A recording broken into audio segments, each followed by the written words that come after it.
Bugün sizlerle çok lezzetli bir İtalyan bisküvisi biscotti tarifi paylaşıyoruz.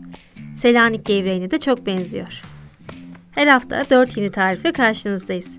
Hiçbirini kaçırmamak için kanalımıza abone olun lütfen.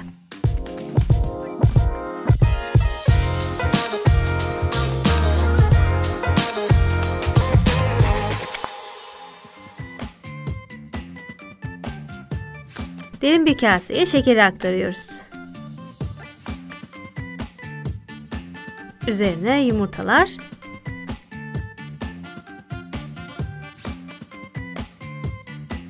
ve vanilya.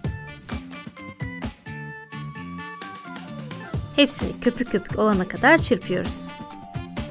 Kek yapar gibi yapacağız bu aşamayı yani. Şaşırmayın.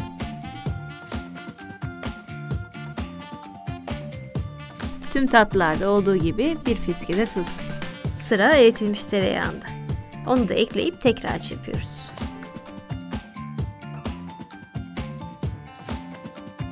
Artık katı malzemeleri ekleyebiliriz. Kabartma tozu ve un. Hepsini karıştırıyoruz.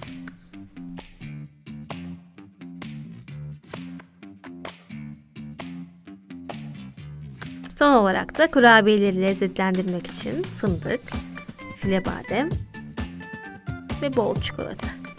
İçeriğini siz istediğiniz gibi değiştirebilirsiniz. Kuru meyveler de olur mesela. Ben en çok bu şekilde seviyorum. Hepsini güzelce karıştırıyoruz. Spatula ile karıştırılamayacak kadar katılaşınca elle toparlıyoruz.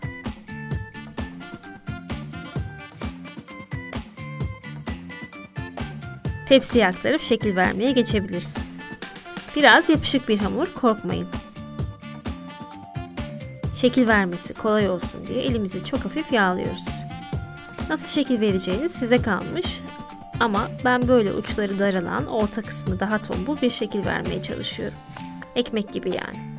Ortalama 28 santim uzunluğunda, en ortadaki tombul bölgede 8-9 santim kadar. Üst kısmına son olarak süsleme için Antep fıstığı da koyuyorum.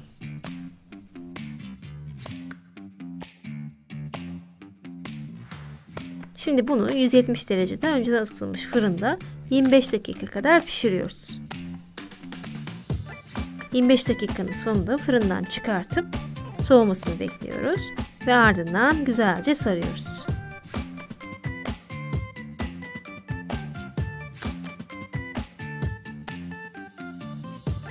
Kolay kesilebilmesi için buzlukta 30 dakika kadar bekleteceğiz. Evet, yeteri kadar sertleşti. Verev olarak birer parmak eninde kesiyoruz. Parçaları tek tek tepsiye tekrar diziyoruz. Hepsi bir tepsiye sığıyor zaten. Artık ikinci fırınlamaya geçebiliriz. 160 derecede önceden ısıtılmış fırında 20 dakika süreyle tekrar fırınlıyoruz. Bu şekilde daha kıtır olacak. Bu son fırınlama süresini siz ne kadar kıtır olmasını istediğinize göre uzatabilirsiniz. Bu gerçekten kahve ile, sütle çok keyifle tüketebileceğiz bir kurabiye. Hava almayan bir kavanoza koyup uzun süre bayatlamadan muhafaza edebilirsiniz. Denediğinizde asla pişman olmayacağınız bir tarif yani. Kesinlikle en kısa zamanda yapıp sevdiklerinizle paylaşın. Tüm bu güzel tarifleri kaçırmadan takip etmek için kanalımıza abone olmayı ve bildirimleri de açmayı unutmayın. Tarifin malzeme listesine açıklamalar kısmından ulaşabilirsiniz. Deneyecekleri şimdiden afiyet olsun. Bir sonraki videoda görüşene dek kendinize iyi bakın. Hoşça kalın.